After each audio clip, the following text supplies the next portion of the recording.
such a strange and amusing place. One day you buy him rocket ship underpants, and then the next they're in outer space. Mama, don't you know you keep the whole world turning round?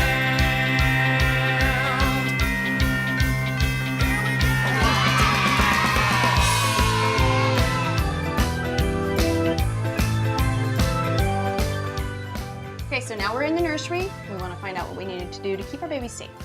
This is kind of the first place people always think of they need to do the nursery. What are some of the things that they need to think about?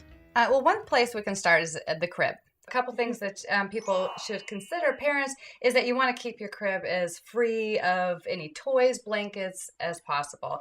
For example, this one right here is great for them to step up on and use as leverage to climb out. Okay. The bumper pads can also be... I noticed, like, remember when back in the day when our first ones, you buy the bedding and it comes in the kit with the bumper. Now nobody puts the bumper in. You're not That's supposed right. to use bumpers anymore? Not anymore, because they're both a suffocation hazard when they're younger, and then they can use it as leverage to fall out when they get older. But they do have the mesh bumper pads now, which is just a breathable barrier between the baby and the crib slats. Right. And then if they were to step on it, it's going to collapse down. Collapse down. Yeah. Okay. If your child needs to have a little comfort toy in there with them, I mean, a lot of people use things like that, but just make them small, keep them small. Something that they can't use for leverage, something that's not going to be a suffocation hazard when they're babies and they can't push themselves away from a blanket or something that might be near their face. Right. Now, some children are climbers and treat this as like this huge... jungle gym. Yes, exactly. Yeah. And I know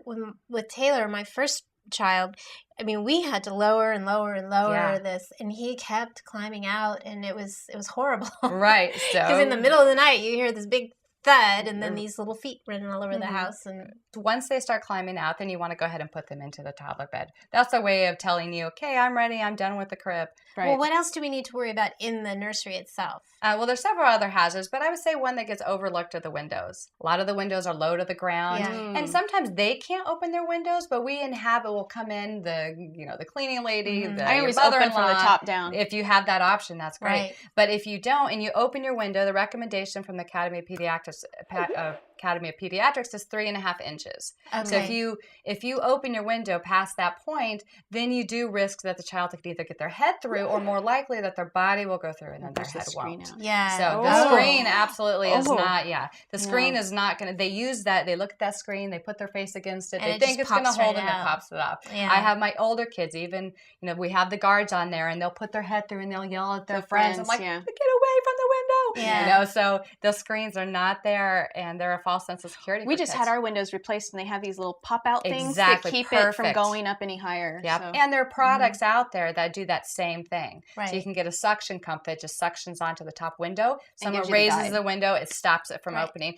So there should be locks on your windows that you can take off easily if there was an emergency. But it's on there as a guard so the child can't open the window. Right. Every single phase hit me much earlier than they attempted it much earlier than I thought they were capable of. Right. So baby-proofing the nursery is something that you need to do a lot sooner than you think. Sooner than you Yeah. think. Well, and they fake you out too. Because I was telling Gretchen about my 2-year-old. I thought she couldn't get out of the crib. I went to the bathroom. When I walked past her room, I shut the door. When I came out of the bathroom, the door was open.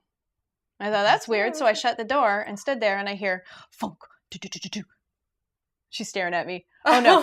She runs back to her brother's bed and then pole vaults back into the crib. And I was like, you know what? I had no idea she could get out. Yeah. You never know. The Academy of Pediatrics does recommend that people baby-proof by the time the child is 6 months old.